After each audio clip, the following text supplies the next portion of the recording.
BA भाग तृतीय के प्रश्न पत्र प्रथम को आज अपन पढ़ रहे हैं। कवि है नागार्जुन। सप्रसंग व्याख्या हम कर रहे हैं।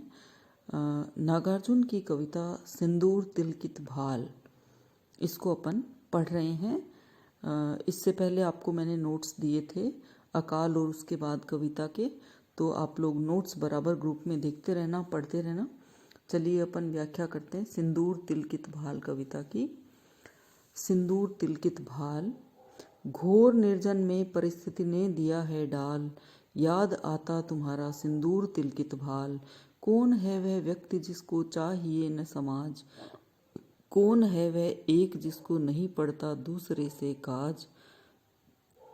चाहिए किसको नहीं सहयोग, चाहिए किसको नहीं सहवास।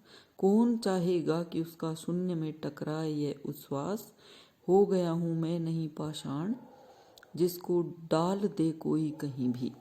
कवि नागार्जुन प्रवास पर हैं, यानी अपने गांव से बहुत दूर रह रहे हैं, प्रवासी हैं। और प्रवासी का जो दर्द होता है वो इस कविता में आया है। जब व्यक्ति कमाने के लिए, नौकरी के लिए या किसी पढ़ाई वगैरह किसी भी काम से दूर रहता है घर से, तो उसको अपना घर बहुत याद आता है। चाहे उसको कितना ही अच्छा वातावरण मिले दूसरी जगह, पर घर तो घर ही होता है। और उनको पत्नी का जो सिंदूर लगा हुआ माथा है वो याद आता है। उसी क्रम में कवि कहते हैं घोर निर्जन में परिस्थिति ने दिया है डाल, याद आता तुम्हारा सिंदूर तिलकित भाल। कवि नागार्जुन कहते हैं कि निर्जन परिस्थितियों में विधाता ने डाल दिया है, या रोजी रोटी की वजह से ऐसी जगह जहाँ कोई अपना नहीं है। निर्जन का मतलब कि अपना कोई नहीं है, लोग तो हैं लेकिन अपने कोई नहीं है। ऐसी जगह पे कवि कहते हैं कि उन्हें अपनी पत्नी का सिंदूर लगा हुआ भाल जो है, माथा जो है वो याद आता है। माथे पर सिंदूर की एक रेखा जो है वो याद आती है। कौन है वह व्यक्ति जिसको चाहिए न समाज, कौन है वह एक जिसको नहीं पड़ता दूसरे से काज। कवि कहते हैं कि मनुष्य एक सामाजिक प्राणी है, तो कौन है जिसको अपना समाज नहीं चाहिए। अभिप्राय है कि हर व्यक्ति है जो एक बिंदु पर आकर उसको अपने समाज की जरूरत पड़ती है, चाहे वो कितने अच्छे लोगों में रहे। और कौन है जिसको एक दूसरे से काम ना पड़े, अर्थात एक दूसरे से मिलके चलने में ही समाज जो है, समाज में एक दूसरे के साथ मिलके चलने से ही व्यक्ति के काम पूरे होते हैं। चाहिए जिसको नहीं सहयोग, चाहिए किसको नहीं सहवास। कि कौन है जिसको किसी का सहयोग नहीं चाहिए या किसी के साथ रहना अच्छा ना लगे। सहवास, साथ में वास करना, रहना किसको अच्छा नहीं लगता, यानी मनुष्य अकेला तो जीवन जी नहीं सकता। कौन चाहेगा कि उसका शून्य में टकराए यह उच्छ्वास। उच्छ्वास यानी अपन जो सांस छोड़ते हैं, वो कोई व्यक्ति नहीं चाहता कि उसकी सांसें जो है दीवारों से टकराए या शून्य से टकराए, और सामने कोई उसकी सांसें गिनने वाला भी ना हो। कि कोई नहीं चाहता कि उसकी सांसें खाली उसी को सुनाई दे और किसी को सुनाई ना दे। हो गया हूँ मैं नहीं पाषाण, जिसको डाल दे कोई कहीं भी। कवि बहुत ही ज़्यादा विचलित हैं, दुखी हैं एकाकी जीवन से। तो वो कहते हैं कि मैं जैसे ऐसा नहीं है कि मैं पत्थर हो गया हूँ जिसको कोई कहीं भी डाल दे। अभिप्राय है ना कि पत्थर ही होते होंगे जो कहीं पर भी रख दो, कहीं रह जाओ, उसको कोई फर्क नहीं पड़ता।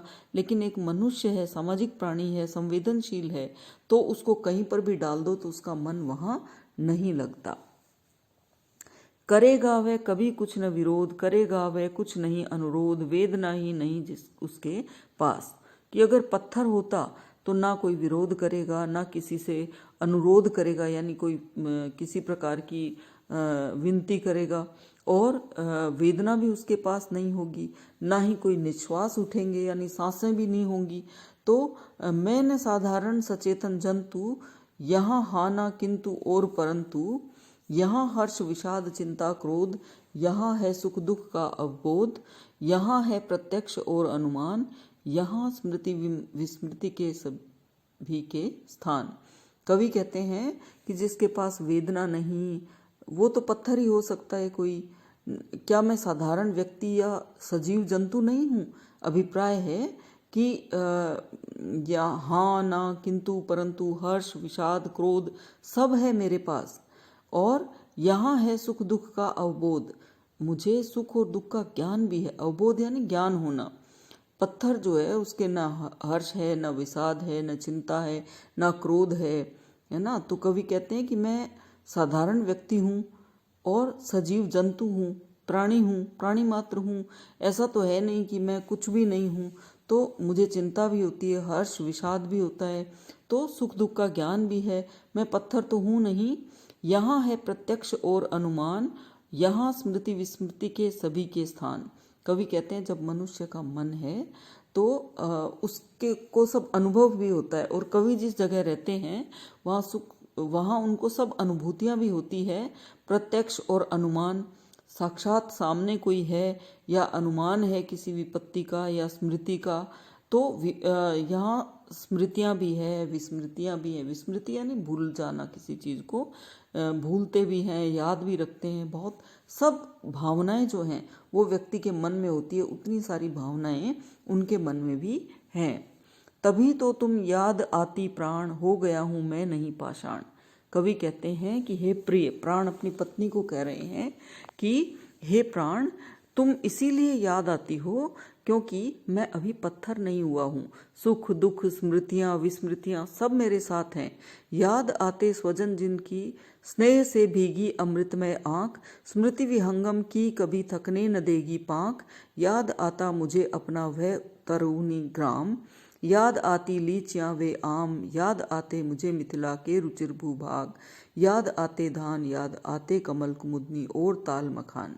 कवि यहाँ याद का मतलब ये है कि एक व्यक्ति को किसी एक व्यक्ति की ही याद नहीं आती है, समूचा परिवेश उसको याद आता है। जड़ों से कटकर जब व्यक्ति दूसरी जगह जाता है तो उसे उस जगह की हर महक याद रहती है, हर व्यक्ति याद रहता है, जिन जिन के उपकार उस पर हुए हैं वो याद रहते हैं। तो कवि कहते हैं कि मैं पत्थर नहीं हो गया हूँ, मुझे अपने प्रियजन, स्वजन यानी रिश्तेदार, सगे संबंधी, प्रियजन सब याद आते हैं। जिनकी स्नेह से भीगी अमृतमय आँख, जो मेरे प्रियजन थे उनकी स्नेह से भीगी हुई आँखें, जो अमृत का काम करा करती थी, अमृत उड़ेलती हुई वो आँखें जो हमेशा मेरा अच्छा ही सोचती है, मेरे जीवन का आधार है, वो याद आती है। स्मृति विहंगम की कभी थकने न देगी पाँख। स्मृति रूपी जो पक्षी है वो उड़ता ही रहेगा, उसकी पाँखें कभी थकने ही नहीं देती। यानी स्मृतियाँ पक्षी बन गई है, अनंत आसमान में उड़ती जाती हैं, इतनी यादें हैं भरी हुई, वो थकती नहीं है। उन स्मृतियों को याद करते हुए कवि कहते हैं, याद आता मुझे अपना वह तरुणी ग्राम।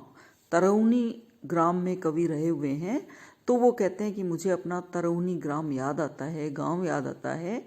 याद आती लीचियाँ वे आम, और वनस्पतियों से भरा पूरा जो उनके गांव था, खेत थे, खलिहान थे, उनको याद करते हुए कवि कहते हैं लीचियों के जो लीचियाँ याद आती हैं और आम याद आते हैं, ये सारे फल, लीची, आम। और याद आते मुझे मिथिला के रुचिर भूभाग, मैथिल प्रदेश के वो सुंदर रुचिकर भूभाग जो है वो याद आते हैं, बड़े बड़े भूखंड याद आते हैं। याद आते धान, याद आते कमल कुमुदनी और ताल मखान। भरी पूरी प्राकृतिक वैभव से, संपदा से भरी हुई उनकी मिथिला की भूमि, धान के खेत याद आते हैं, ताल में खिले हुए कमल याद आते हैं, कुमुदनी और ताल मखाने याद आते हैं। यानी देखिए आप, कितनी खूबसूरत प्रकृति है, भला उसको कोई कैसे भूल सकता है। तो कवि कहते हैं मुझे अपनी ऐसी वनस्पतियों से भरी हुई प्रकृति याद आती है। आप भी कहीं बाहर जाते हैं तो आपको अपना गांव खेत याद आता ही है, वैसे ही कवि को याद आते हैं। याद आते सस्य श्यामल जनपदों के रूप गुण अनुसार ही रखे गए वे नाम, याद आते वेणुवन वे नीलिमा के निलय अति अभिराम। कवि कहते हैं कि मुझे हरे भरे, सस्य श्यामल यानी हरियाली में एक कालिमा सी आ जाती है जब घनेरी सघन हरियाली हो। तो जो जनपद हैं, गांव हैं, उनके वो याद आते हैं। रूप गुण अनुसार ही रखे गए वे नाम, हरे भरे सस्य श्यामल जो जनपद हैं, अपने रूप और गुण के अनुसार उनके नाम रखे हुए हैं सुंदर सुंदर, वो याद आते हैं। याद आते वेणुवन वे नीलिमा के निलय, निलय यानी घर, भंडार की जो बांसों का वन है, वेणु यानी बांसुरी है ना। और बांसुरी जहाँ बनती है, बांस के जो वृक्ष होते हैं उन्हीं से बांसुरी बनती है। तो कवि कहते हैं बांस के जो वन है उनकी नीलिमा, जो नीलिमा के भंडार हैं, अत्यंत सुंदर है। अभिराम यानी सुंदर, अत्यंत सुंदर वेणुवन जो है वो याद आता है। नीलिमा लिए हुए, नीलिमा का भंडार है वेणुवन। धन्य वे जिनके मृदुलतम अंक, हुए थे मेरे लिए पर्यंक। धन्य वे जिनकी उपज के भाग, अन्न पानी और भाजी साग। कवि जो है वो बहुत ज़्यादा आभार प्रकट कर रहा है, अपने लोगों को याद कर रहे हैं और कहते हैं कि वो लोग मुझे, जिनकी मृदुल गोद, अंक यानी गोद, पर्यंक यानी बिस्तर या पलंग, कि वो मेरे अपने, मेरे बड़े, जिनकी गोद मेरे लिए पलंग का काम करती थी, यानी सुकून भरी गोद। जिस प्रकार पलंग पर सोकर के व्यक्ति को सुकून मिलता है, आराम मिलता है, तो उसी तरह से जिनकी गोद में मुझे आराम मिलता था, ऐसी प्यारी मृदुल गोद जो है मुझे याद आती है। धन्य वे जिनके उपज के भाग, अन्न पानी और भाजी साग। धन्य है वो लोग जिन्होंने गोद दिया, आसरा दिया, गोद में लिया, और वो खेत खलिहान जिनकी उपज का हिस्सा, अन्न पानी साग भाजी सब मिला, खाने को मिला, इतनी जीवन चलाने के लिए इतनी चीज़ें मिली, वो धन्य है। उनके प्रति कवि आभार व्यक्त करता है। फूल फर और कंद मूल, अनेक विध मधुमांस, विपुल उनका ऋण सदा सकता न मैं दशमांस। कवि कहते हैं कि इतने फल फूल, मेरी जो मिथिला की भूमि है, तरौनी ग्राम की जो भूमि है, वहाँ कंद मूल फल, मधु, जो मधुर मीठी चीज़ें हैं, शहद है, मांस है, जो चीज़ें मिली, विपुल उनका ऋण, उनका मेरे ऊपर कर्ज है, और मैं उसका दशमांश यानी 10वां हिस्सा, 10वां हिस्सा भी मैं उनको लौटा नहीं सकता। कृतज्ञ है कवि उनके प्रति। तो वो कहते हैं जितना मुझे प्रकृति ने दिया है उसका 10वां हिस्सा भी मैं लौटा नहीं सकता हूँ। मैं धन्य हूँ और वो भी धन्य है। मैं उनसे धन्य हुआ, और आभार प्रकट करते हुए कवि उनको याद करते हैं। ओह यद्यपि पड़ गया हूँ दूर उनसे आज, हृदय से पर आ रही आवाज़। धन्य वे जन वही धन्य समाज, यहाँ भी तो हूँ न मैं असहाय। कवि अपनी पीड़ा को व्यक्त करते हुए कहते हैं कि ओह यद्यपि मैं सबसे दूर हूँ, बहुत दूर हूँ, लेकिन मेरे हृदय से आवाज़ आ रही है, धन्य वे जन वही धन्य समाज। कि वो लोग जो हैं, जो मेरे अपने हैं, मेरे गांव में रहते हैं, वो धन्य है, वो सारा समाज धन्य है। यहाँ भी तो हूँ न मैं असहाय। कवि कहते हैं कि ये सच है कि मैं घर से दूर हूँ और मेरा भरा पूरा परिवार है, समाज है यहाँ, लेकिन प्रदेश में जो है या दूसरी जगह पे जहाँ मैं नौकरी की वजह से दूर हूँ, तो यहाँ भी मैं कोई असहाय नहीं हूँ, बेसहारा नहीं हूँ। यहाँ भी है व्यक्ति और समुदाय, यहाँ बहुत सारे लोग हैं, समुदाय हैं, किंतु जीवन भर रहूं फिर भी प्रवासी ही कहेंगे हाय। मरूंगा तो चित्त पर 2 फूल देंगे डाल।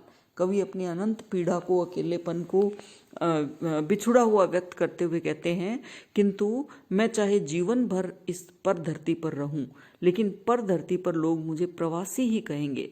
हाय कह करके अपनी अनंत पीड़ा वेदना को व्यक्त करते हैं नागार्जुन, और कहते हैं कि मैं चाहे जीवन भर यहाँ रहूं, बहुत सारे लोग भी हैं, प्यार भी रखते हैं, स्नेह भी रखते हैं, लेकिन मुझे तो प्रवासी ही कहेंगे। मरूंगा तो चिता पर 2 फूल देंगे डाल। किसी दिन मर गया तो मेरी चिता पर केवल 2 फूल डाल देंगे कि कोई प्रवासी था, मर गया। समय चलता जाएगा निर्बाध अपनी चाल, सुनोगी तुम हो उठेगी हूक। कवि कहते हैं कि समय चला जाएगा, मैं मर जाऊंगा निर्बाध गति से, यानी बिना बाधा के समय तो अपनी चाल में चलता रहेगा, और जब तुम सुनोगी को कि वो व्यक्ति मर गया तो तुम्हारे कलेजे में हूक उठेगी, दर्द होगा। मैं रहूंगा सामने तस्वीर में प्रमुख, सांध्य नभ में पश्चिमांत समान। कवि कहते हैं कि मैं अगर नहीं रहा, किसी दिन मर गया, तो यहाँ परदेश की भूमि में, पराई भूमि में, पर धरती पर लोग जो हैं प्रवासी कहते हुए 2 फूल चढ़ा देंगे। तुम सुनोगी तो तुम्हारे कलेजे में हूक उठेगी, और मैं रहूंगा तो सही, पर तुम्हारे सामने चुपचाप किसी तस्वीर में जड़ा हुआ, किसी फ्रेम में जड़ा हुआ होऊंगा। मैं किसी तस्वीर में रहूंगा लेकिन मूक। और सांध्य नभ में पश्चिमांत समान, लालिमा का जब करुण आख्यान, सुना करता हूँ सुमुखी उस काल, याद आता तुम्हारा सिंदूर तिलकित भाल। संध्या के नभ में पश्चिम में जब सूर्य अस्त होता है तो एक अध्याय का समापन हो जाता है उस लालिमा के साथ। तो कवि कहते हैं कि जैसे वो लालिमा के साथ वो सूर्य अस्त होता है, वैसे ही मेरा अध्याय खत्म हो जाएगा। लेकिन जब मैं सूर्यास्त देखता हूँ, सुना करता हूँ सुमुखी उस काल, तब मुझे हे सुमुखी, अपनी पत्नी को संबोधित करते हुए कवि कहते हैं कि मुझे तुम्हारा सिंदूर से भरा हुआ माथा याद आता है। एक सौभाग्यशालिनी स्त्री पत्नी के सिंदूर से सुशोभित जो माथा है वो कवि को याद आता है। यहाँ एक परंपरा, एक परिवेश जिसमें सिंदूर जो है वो प्रतीक है किसी की सलामती का, तो उसी को व्यक्त करते हुए कवि जो है संपूर्ण परिवेश को याद करते हैं अपने प्रवास के दौरान। तो बच्चों, इस कविता को पढ़ना और महाविद्यालय के इस यूट्यूब चैनल को लाइक करना, सब्सक्राइब करना और शेयर करना ना भूलना, और पढ़ना सबसे ऊपर की बात। और मैं आपको समय समय पर नोट्स डालती रहती हूँ, उसमें आप देखते रहना, नोट्स पढ़ते रहना, अपने नोट्स बना लेना, उनको कॉपी में उतारना ताकि तुम्हें याद रहे। धन्यवाद मुझे सुनने के लिए।